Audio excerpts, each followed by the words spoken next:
I would mention 4 practical ways to live in strength and submission. The first will be submit to God first, James 4 verse 7. Second will be honor in marriage, 1 Peter 3 verse 1.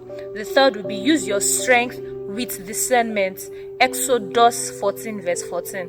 That is, a strong woman knows when to a strong woman knows when to speak and when to let God fight our battles. Okay.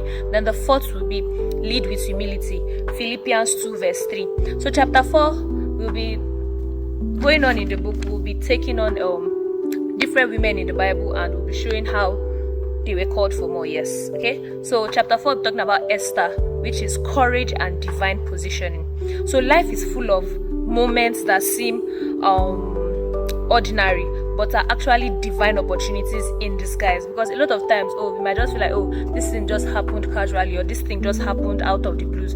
But we need to be very sensitive in our spirits, and they might actually be divine opportunities in disguise. Okay, you may not always understand why you are where you are, but God does, and He's always at work. Because most times you might find yourself in unusual places or unexpected places, but you should always know that God is always at work at each and every point in time. And fear is natural, but it should never interrupt your obedience to God. I'll take that again. Fear is natural, but it should never interrupt your obedience to God. Okay? So chapter 5 will be Deborah, which is leading with wisdom and confidence. God uses those who are willing. Faith requires bold action. God-centered leadership brings victory. So confidence in leadership does not come from titles, experience, or approval from others. It comes from knowing that God has called and equipped you for a purpose. So confidence in leadership is not just by title, she's the this of this, she's the that of that. But it comes by knowing that God has called you and equipped you for a purpose.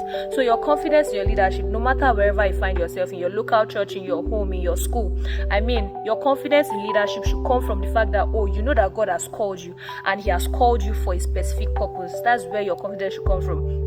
When you know that God has assigned you a role, you don't need to seek validation from people. Now, this is one thing that I want to ring in our ears. Women, my women, once you know that God has assigned you, you know it. God has, in short, He has shouted it, He has spoken softly in a still small voice, in the thunder, in the rumbling, in the throwing.